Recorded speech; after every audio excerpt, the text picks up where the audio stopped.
પોરબંદર શહેરમાં રખડતા ભટકતા પશુઓનો બેફામ ત્રાસ જોવા મળી રહ્યો છે, ત્યારે સુભાષનગર અને જાવર વિસ્તાર પણ તેમાંથી બાકાત નથી। આ વિસ્તારમાં પણ સર્જાતા આખલા યુદ્ધના કારણે લોકોને ભારે હાલાકી વેઠવી પડી રહી છે।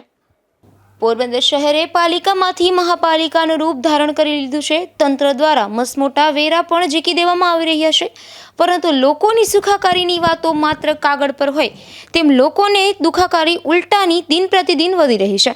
ખાસ કરીને નગરજનો વર્ષોથી રખડતા ભટકતા પશુઓનો બેફામ ત્રાસ સહન કરી રહ્યા છે। અનેક વખત રજૂઆતો પણ થઈ છે, પરંતુ પાલિકાના તંત્રને માત્ર ઢોલ વગાડીને વેરા વસૂલાતમાં જ રસ હોય તેવી અનુભૂતિ લોકોને થઈ રહી છે। હાલ સુભાષનગર, મોદી અને કવરના બંદર વિસ્તારમાં આખલા યુદ્ધે ચડત્યા, ત્યારે લોકોને આસપાસમાં રહેવું મુશ્કેલ બની જાય છે। લોકોના જાનમાલને નુકસાન થઈ રહ્યું છે, ત્યારે મહાવેરા ઉઘરાવવાની મહાનગરપાલિકા બાબતે વેલી જાગે તો લોકોની મુશ્કેલી દૂર કરે તેવી માંગ ઉઠી છે। નિપુલ પોપટ સાથે અશોક થાનકી, ગુજરાત ન્યૂઝ, પોરબંદર।